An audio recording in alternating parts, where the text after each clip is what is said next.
बच्चों, आज के इस वीडियो में बोर्ड का जवाबी पर्चा कैसा लिखें जिसके मुतालिक कुछ ख़ास टिप्स दे रहा हूं। हर पॉइंट्स पर ख़ास तवज्जो मरकूज़ कीजिए। देखिए बच्चों, हमारे बोर्ड का जवाबी पर्चा कुछ इस तरह का होगा। अब यहाँ पर हमें इंफॉर्मेशन कैसे फिल करना है इस पर गौर कीजिए। सबसे पहले हम जिस सेंटर से एग्ज़ाम देते हैं वो सेंटर नंबर ये इस कॉलम में लिखिए। इसके बाद आपकी हॉल टिकट पर जो भी दिया जाता है सीट नंबर, उस सीट नंबर को फिगर्स में यानी जो डिजिट्स में ए है एम है जैसे उसके आगे जो भी वर्ड्स जो दिए गए हैं डिजिट्स दिए गए उसको लिखिए।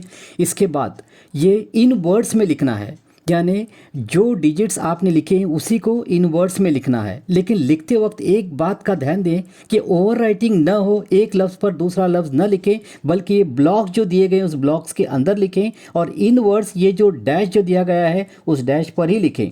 इसके बाद ये सिग्नेचर ऑफ कैंडिडेट यानी स्टूडेंट की अपनी सिग्नेचर करना मत भूलिए। जो सिग्नेचर हॉल टिकट पर किए हैं वही सिग्नेचर यहाँ पर कीजिए। इसके बाद सुपरवाइज़र सिग्नेचर यानी ब्लॉक में जो सुपरवाइज़र आएगा उसकी सिग्नेचर लेना मत भूलिए। सुपरवाइजर की जगह इन्विजिलेटर भी लिखा जाता है। अब हमें पेपर के इस हिस्से में क्या लिखना है ये मालूमात लें। सब्जेक्ट के इस कॉलम में जो हमारा सब्जेक्ट है उसका नाम लिखें, जैसे सोशलॉजी, हिस्ट्री, पॉलिटिकल साइंस या मैथमेटिक्स वगैरह। अगर 10th का अगर पेपर है एसएससी का तो ये पेपर के कॉलम में वो पहला है या दूसरा है, फर्स्ट सेकंड ये लिखें। ऐसा एचएससी में तो ऐसा कोई सेक्शन आता नहीं है। अच्छा, अब ये डेट के कॉलम में जिस दिन पेपर हो रहा है उसी दिन की डेट लिखें। जैसे एचएससी का पहला इंग्लिश पेपर 21/02/2023 इस तरह से लिखें। इसके बाद लैंग्वेज ऑफ आंसर के कॉलम में जिस ज़ुबान में आप जवाबात लिख रहे हैं वही ज़ुबान यहाँ लिखें। जैसे इंग्लिश में आंसर्स लिख रहे हैं तो इंग्लिश लिखिए, अगर उर्दू में लिखते हैं तो उर्दू लिखिए, अगर मराठी में है तो मराठी लिखिए। इसके बाद एक आखिरी कॉलम है, जैसे पूरा पेपर होने के बाद मेन आंसर बुक की जगह एक पहले से लिखा हुआ रहेगा। इसके बाद नंबर ऑफ सप्लीमेंट्स की जगह आपने जितने सप्लीमेंट्स लिए हैं वो सप्लीमेंट्स यहाँ लिखिए और इजिकल टू दिया हुआ है तो सप्लीमेंट्स और मेन पेपर मिलाकर यहाँ लिखिए। मिसाल के तौर पर 4 सप्लीमेंट और जमा 1 5 बराबर 0.5 इस तरह से लिखिए।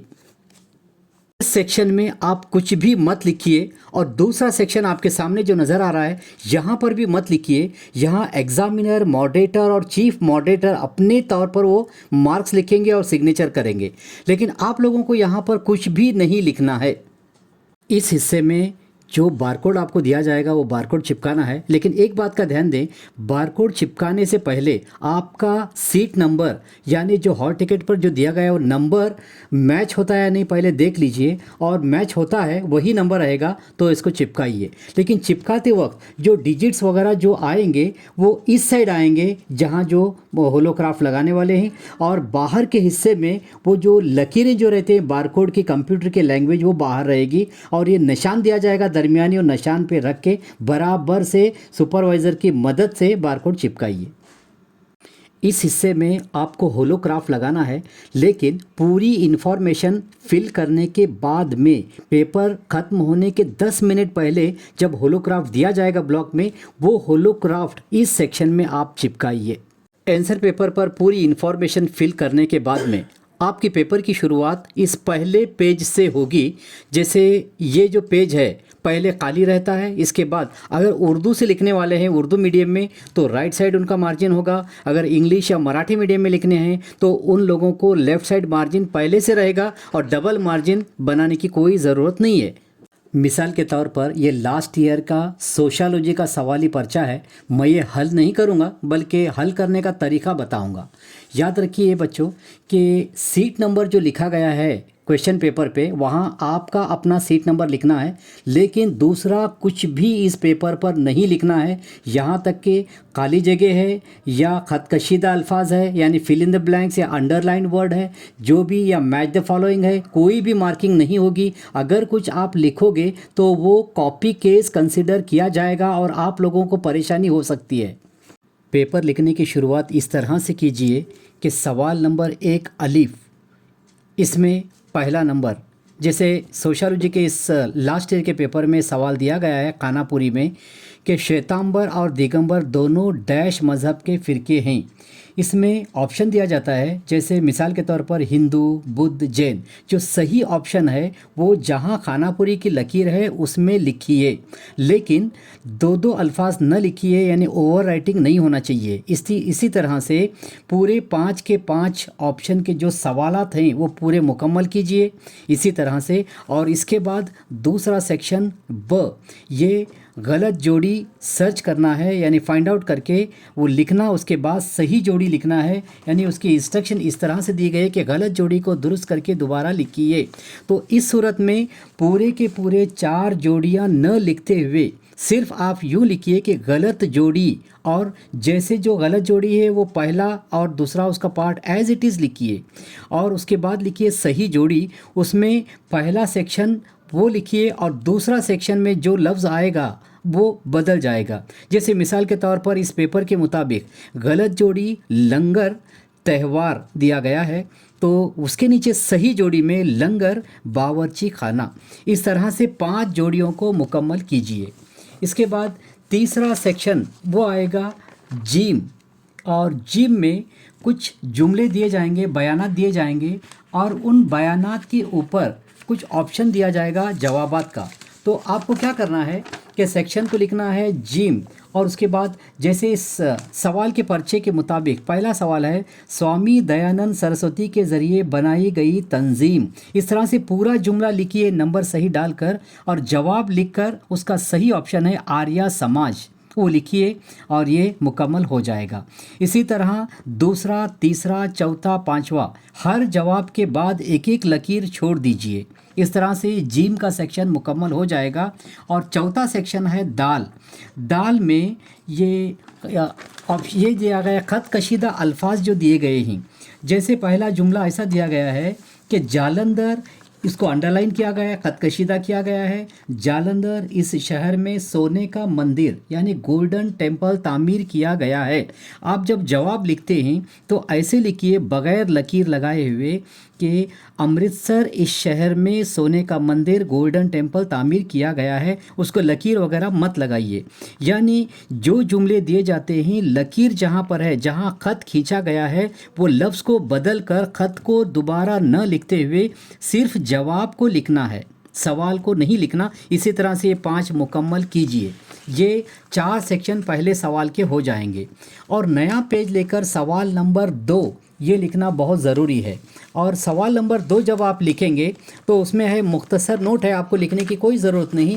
उसमें पहला नंबर आपने डाल दिए, जैसे सवाल के पर्चे के मुताबिक भारत में नौ आबादियात के असरात। आप जब लिख देंगे तो उसको अंडरलाइन कीजिए और वो असरात को नंबर वाइज लिखिए, नंबर 1, नंबर 2, नंबर 3, 4 इस तरह से लिखिए। और वो जवाब मुकम्मल होने के बाद 2 लकीरें छोड़कर दूसरा सवाल, जैसे मिसाल के तौर पर चिपको तहरीक आपने लिख दिए तो पैराग्राफ से उसका जवाब लिखिए।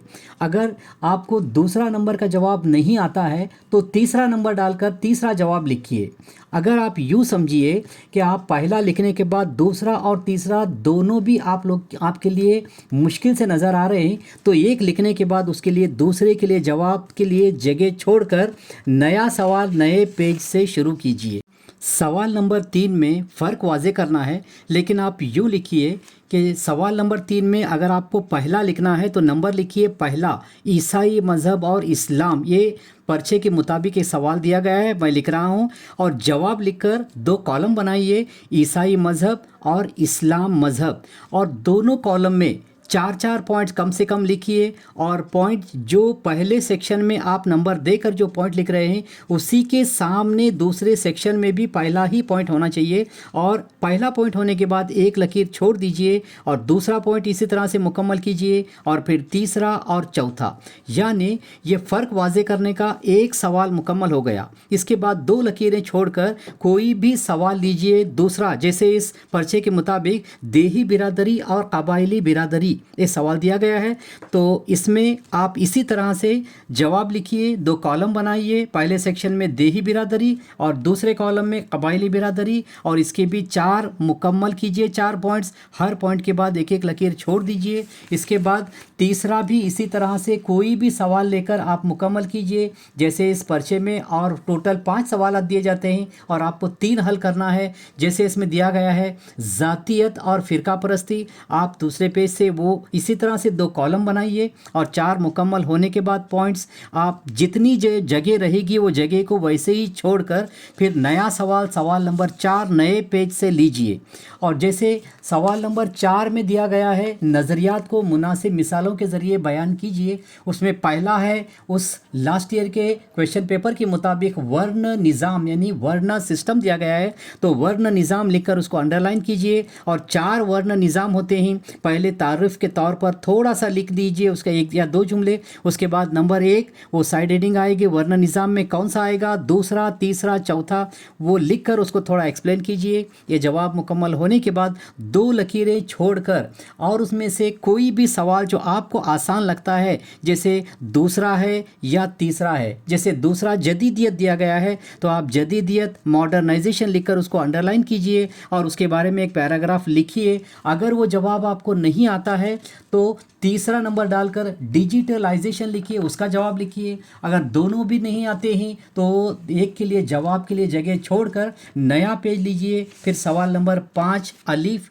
शुरू कीजिए। सवाल नंबर 5 अलीफ में एक खाका दिया गया है, उस खाके को मुकम्मल करना है। जैसे मिसाल के तौर पर समाजी तहरीक के असबाब, और जैसे खाका दिया जाता है ज़्यादातर हू बहू वैसे ही खाका निकालने की कोशिश कीजिए। आप पेंसिल का भी इस्तेमाल कर सकते हैं, लेकिन पेन का इस्तेमाल करेंगे तो बेहतर रहेगा खाका बनाने के लिए। और वो जो 4 ब्लॉक जो दिए गए उसके अंदर उसके कौन से असबाब हैं वो लिखिए। 4 ब्लॉक में 4, तो आपको 4 मार्क्स मिल जाएंगे। जब लिखते वक्त राइटिंग बहुत अच्छी होनी चाहिए, खुशखत तहरीर कीजिए, वरना मार्क्स खोने के चांसेस रह सकते हैं। और वो होने के बाद ब सेक्शन, सवाल नंबर 5 का ब सेक्शन जैसे दिया गया है वो ब लिखिए। उसमें आप पहला अगर लिख रहे हैं तो नंबर 1 लिखिए। उसमें जैसे दिया जाता है दर्ज झेल बयाना सही है या गलत, तो नंबर 1 लिखिए, वो जुमला मुकम्मल लिखिए। जैसे मिसाल के तौर पर माशी अदम मसावत का समाज पर असर नहीं पड़ता। ये हालांकि सवाल है लेकिन जवाब में भी वो जुमले का होना ज़रूरी है। और उसके बाद फिर जवाब लिखकर लिखिए वहाँ पर ये बयान गलत है। अगर आपको लगता है गलत है तो गलत लिखिए, सही है तो सही लिखिए, लेकिन ये बयान गलत है वो लिखने के बाद और पैराग्राफ से क्योंकि लिखकर जो डॉट्स दिया हुआ है वहाँ वो जवाब मुकम्मल कीजिए।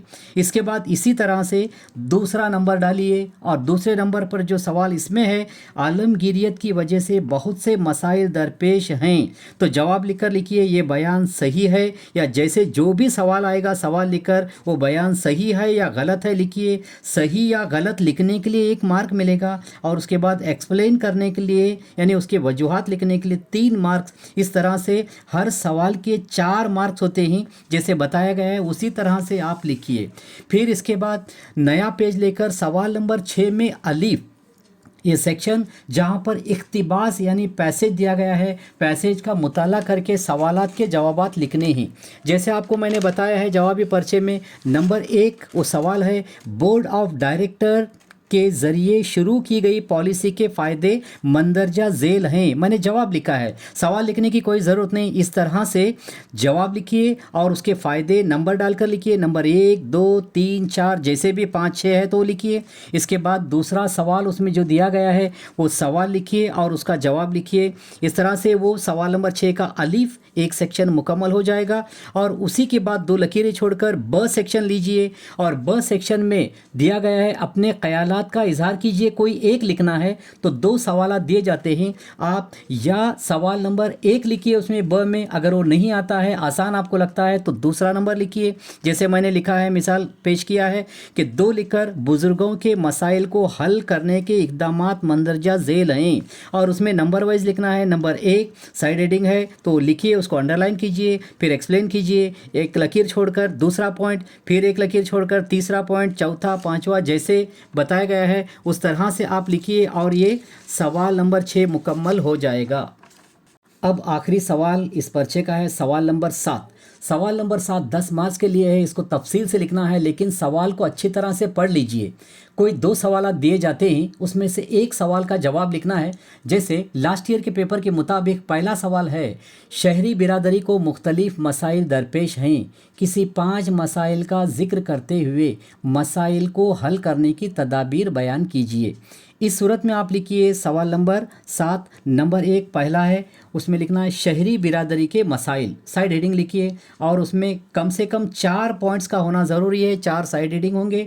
हर साइड हेडिंग लिखने के बाद यानी मसाइल मसला लिखने के बाद उसको एक्सप्लेन कीजिए। इस तरह से शहरी बिरादरी के मसाइल एक सेक्शन हो गया और दूसरा इसका पार्ट है शहरी बिरादरी के मसाइल को हल करने की तदाबीर। इसमें भी इसी तरह से साइड हेडिंग्स होंगे, नंबर 1, 2, 3, 4 साइड हेडिंग लेकर इसको एक्सप्लेन कीजिए। यानी ये सवाल नंबर 7 10 मार्क्स का ये सवाल मुकम्मल हो जाएगा। एक ख़ास बात जिस पर ध्यान दीजिए कि मैंने इस जवाबी पर्चे में ऑर्डर फॉलो करते हुए तरतीब से मैंने सवाल नंबर 1, 2, 3, 4, 5, 6, 7 इस तरह लिखा है। अगर आप लोग जब लिखते हैं पर्चे में समझ लीजिए पहला ऑप्शन, पहला तो क्वेश्चन नंबर 1 वो तो लाजमी है, लिखना ज़रूरी है, पहले लिखिए। इसके बाद अगर आपको सवाल नंबर 2 मुश्किल लगता है तो डायरेक्ट सवाल नंबर 3 लीजिए और उसको जैसे तरतीब बताई गई वैसे लिखिए। सवाल नंबर 3 के बाद अगर आपको लगता है सवाल नंबर 5 आसान है तो आप सवाल नंबर 5 लिख सकते हैं, लेकिन इसमें ज़रूरी नहीं कि सवाल नंबर 1 के बाद 2 लिखना लाजमी है, ये ज़रूरी नहीं है। आप अपने तौर पर लिखिए। इस तरह से मुकम्मल पूरा पेपर कीजिए और सवालात पूरी तरह से हल कीजिए और वक्त का भी लिहाज रखिए। कहीं ऐसा ना हो कि एक सवाल लिखते लिखते आपका वक्त निकल जाए और पता चले कि बेल बज चुकी है, आपके पास वक्त नहीं है और लिखना अधूरा और बाद में पछतावा आ जाए।